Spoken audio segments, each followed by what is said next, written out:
Parliamentary seats will be held on the 8th of June. That is on Monday. The 14 seats are among 21 won by the Movement for Democratic Change in 2013, but they were declared vacant last month. The seats were declared vacant at the wish of the MDC President Morgan Tsvangirai after the sitting MPs broke away from the main opposition party to form a new political party they called MDC-Renewal. Another twist in the tale is that Tsvangirai has vowed his party will not take part in elections until electoral reforms have been made. The decision almost certainly means that Mugabe's Zanu-PF party stands to gain 14 extra seats in Parliament. Now for the latest on the by-elections that will take place on Monday, we are joined by Political Analyst Alexander Rusero from Harare in Zimbabwe. Very good morning to you, sir. Thank you for joining us. Thank you very much. How are you? Very good today, sir. I wanted to ask you, can we say with certainty that the by-elections are going ahead and both the MDC and the Renewal group will not take part in it on Monday?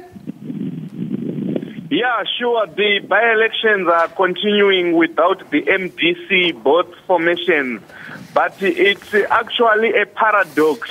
We have a main opposition that is split in parliament, others get fired, only for the very same force from both camps saying they will not contest, alleging electoral reforms.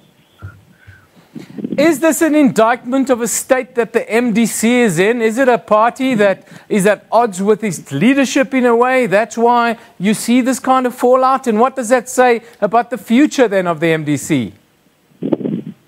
Yeah, the scenario of this by-election can best be understood in two critical aspects.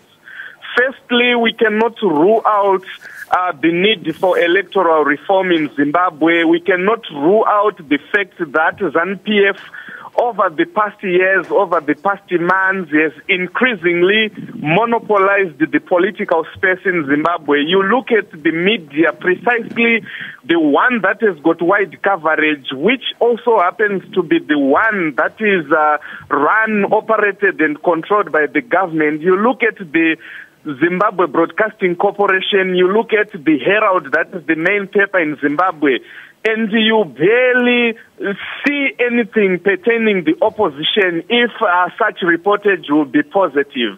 So you cannot have an election when one of the contestants does not have wider access to the electorate, wider access to the public, to air his sentiments, to air views, to air better alternative as compared to the incumbent. But I think it is also unfair on the part of the MDC to claim that they are not going to participate in this election, particularly because of electoral reforms. Because the electoral reforms, they are now claiming MDC was part and parcel of the coalition government, the unit government that gave birth to a new constitution. In that constitution, there is the Zimbabwe Electoral Commission, ZEC. And during the time running towards the election in 2013, it was actually Tsvangirai, then Prime Minister, who was the spokesperson of Zimbabwe Electoral Commission. But now we hear claims, he says ZEC is staffed with the CIOs, ZEC is staffed with military personnel. So I think it's a case of double standards by the MDC.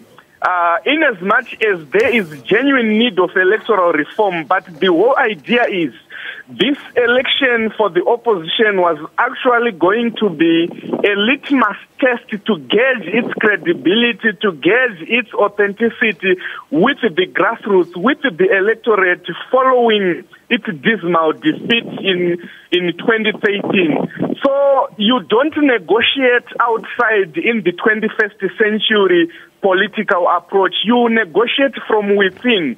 So for the MDC to say there are no electoral reforms, but they themselves have a constituent to represent, they have a following, they have a people who look forward to them.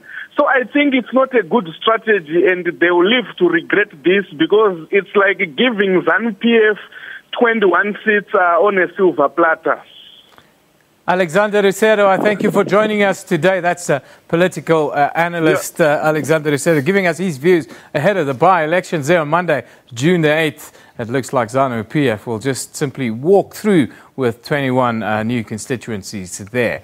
Now, just a quick one here. 4 people were seriously hurt in a crash between 2 carriages on a roller coaster ride at Alton Towers in the United Kingdom yesterday. The disaster has been described as the most serious incident